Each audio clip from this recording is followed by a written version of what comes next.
All right. Got the boys out this time, and they're in the way. Come on, guys. I just need a path. Guess we're doing this.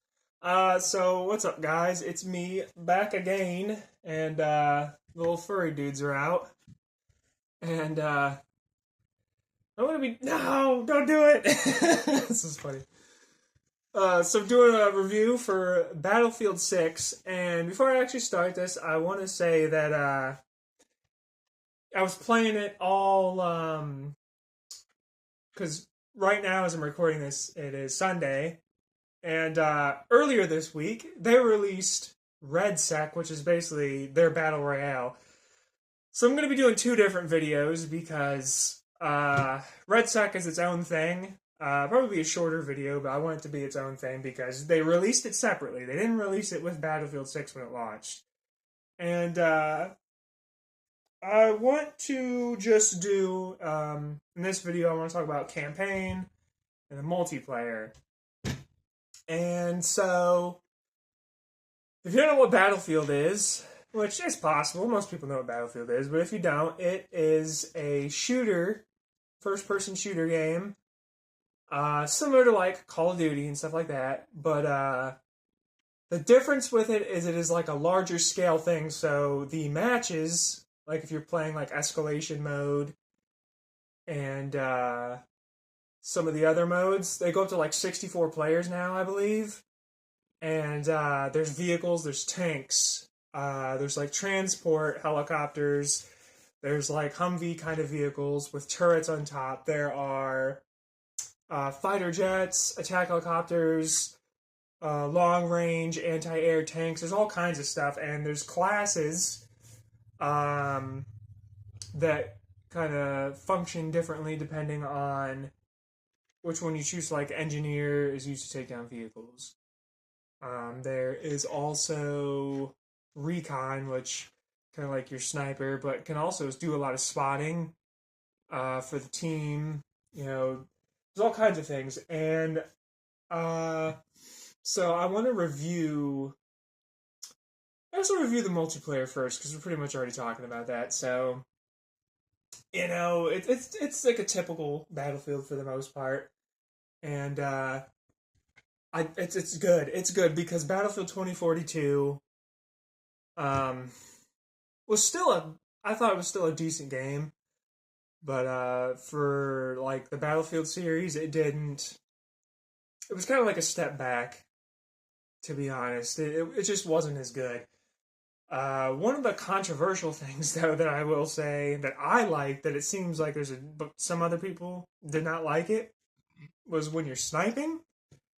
There's this sweet spot kind of mechanic thing, I guess, and it's like I think it's like 70 meters or something. Once you like hit someone that's 70 meters or further, it'll be like an instant kill. I think as long as you hit like torso or higher, I believe.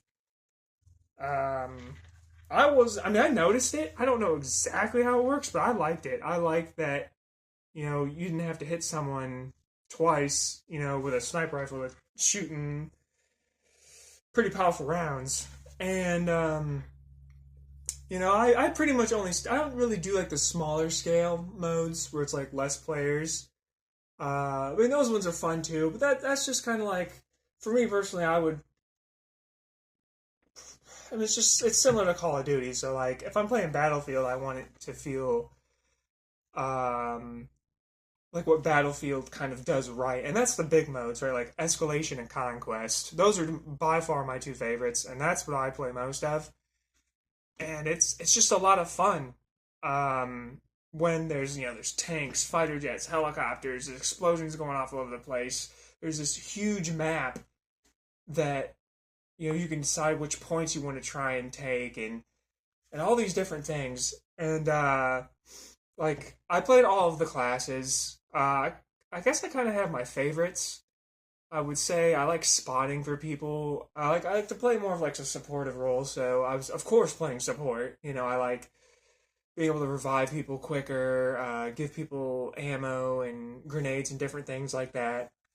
And as what's cool now, it seems like Recon is really heavily supported too, because now, they have like this binocular kind of thing, but it can paint vehicles so target locking missile launchers can hit them, and it also can spot enemies. It leaves like a little, I forget if it's a square or like a diamond above them, but like everyone on your team can see it as long as they're like in like line of sight.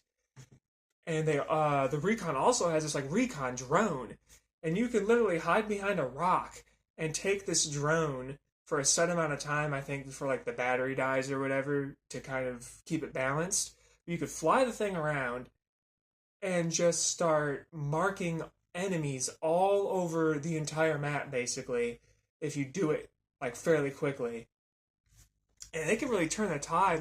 There was a few times I was on at like a certain point, I'd have my drone and just mark all the enemies, and my teammates would know where all the enemies are at that point and just go in there, sneak around them, and like clear them out and stuff. It's a huge advantage and could totally like get you a captured point way easier than if you're just going in there blind, not knowing where any enemies are. And then I played Engineer, and I do like the fact that Engineer is like the class for taking out like tanks that are like on points camping, or like a helicopter that is just raining down havoc on your team at all the different points, because they can fly and cover the whole map super quick because they're helicopters, and and the jets too. So Engineers is really fun for taking out because if your team doesn't like have any like active tanks, or you're just you're in a match where your team just doesn't have anyone that wants to drive around any tanks or anything, Engineers basically the only way you're going to take out vehicles, because they got the mines as well as the launchers. And then Assault, I typically don't care for playing Assault. I like how they have the two primary guns that you can equip because of like their class trait specialization kind of thing. But in all honesty, dude, that ladder was awesome. I mean, they could almost be a sniper too, because I was taking that ladder sometimes, and I would use it to get to places you normally wouldn't get to, like on the roofs of like two-story buildings a lot of times, sometimes even 3 stories, because you could use the ladder, get on top of the second story, then wait for your ladder to basically cool down, and you would get another ladder, and then use the second ladder to get to the 3rd story. And you would be at a place that no one else can get to unless they like parachute or something on top of that roof. And it was really cool because if you level up enough, like later in the game, I think it's like level 30 or 40, you start unlocking some really crazy stuff. But the Assault can also get the deploy beacon, or like the spawn point, I forget the exact name of it. But you set that thing down once you've used your ladders and stuff, you could just keep spawning back on top of like a roof you normally wouldn't be able to get to. And if you have a sniper, you could have a really good vantage point on some of like the capture points in the big game modes. So that's the classes. I played a little bit in a tank. I was like a gunner in a tank, and I'm just not good at driving those things around, man. It's always been difficult because like they're like the way they turn and stuff. I never put in enough time to truly get good at it, but it's still a lot of fun. I mean, tearing buildings down, the destruction is crazy when you have like an actual tank. You can drive through crap or shoot like smaller buildings down if people are hiding in them, camping in them and stuff. And I was like a co-pilot for this dude in a helicopter, and we would take off from like our team's headquarters beginning point. We'd fly around to different points, taking things out and just shooting enemies or tanks or whatever. And if we take a few missile hits or tank hits or jet fighter hits, we'd go back to our HQ, land, and because I was playing the engineer, I would use the engineering tool, and I'd get out, repair us, hop back in, and we take back off again. And we had this really cool system. And it's just a lot of fun, man. There's so many different ways to have fun in this game. There's so many different roles you can play. And I guess I'll talk about the campaign now. And the campaign, I thought maybe it was going to be kind of an afterthought kind of thing. Just not a lot of effort put into it, but kind of they put a little, like just a little bit of effort into it, just enough to say like, hey, we have a campaign this time, but nothing really cool.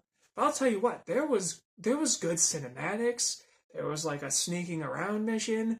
There's a bunch of on foot missions. There's a couple open world kind of missions where you're in a tank or you're in like a transport vehicle with a machine gun.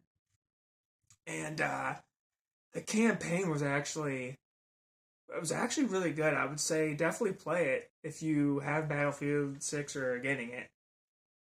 And it basically comes down to like the CIA kind of plot. There's Pax Armada, which is like taking over the world kind of thing, kind of bringing the NATO. They're bringing NATO down and separating the countries. They're basically divide and conquering kind of thing. But you find out that they're kind of being they're not by themselves, because I'm not trying to get into spoilers, but it's deeper than just them. It's not just Pax Armada that is kind of causing this chaos in the world. Yeah, there's a tank mission in Cairo where you're using a tank like almost the whole mission and just basically doing vehicle combat most of the time. And there was a mission where you're taking down an attack helicopter that just keeps trying to kill you and your squad over and over again. And there's a villain from the Pax Armada. He's like the main guy that you try and take down basically the whole time. So it really is like a decent story. They put a lot of time into. And I just after Battlefield 2042, that felt like kind of a step back for the Battlefield franchise. It was still an alright game, but a step back to like what we're used to. I mean, I played Battlefield 3 and 4. Those were really good. I played Battlefield Bad Company 2, I think, way back when, was really good. And it feels nice that they're finally getting back to the way Battlefield used to be, I would say. But I talked about the campaign, I talked about the multiplayer, and so I think that's really it. Like I said, I'm going to do RedSec in its own separate video, probably a way shorter video, because I have a lot of things to say about that, good and bad, I guess. But I had the little furry cats out this time around, and he's giving me the stare down. But I want to thank you guys because, like, again, these videos have been doing pretty decent, and I really appreciate all the support, the likes, comments, like everything. I'm really happy that it's going this well. And so I'm going to give a final review score on Battlefield 6, and I think it really does deserve like the 9 or the 10 range. And because the campaign was way better than I thought the campaign was going to hold it back, but it was actually pretty good. I liked it. So I'm just going to give Battlefield 6 a 10 out of 10. I've been handing out 10s lately.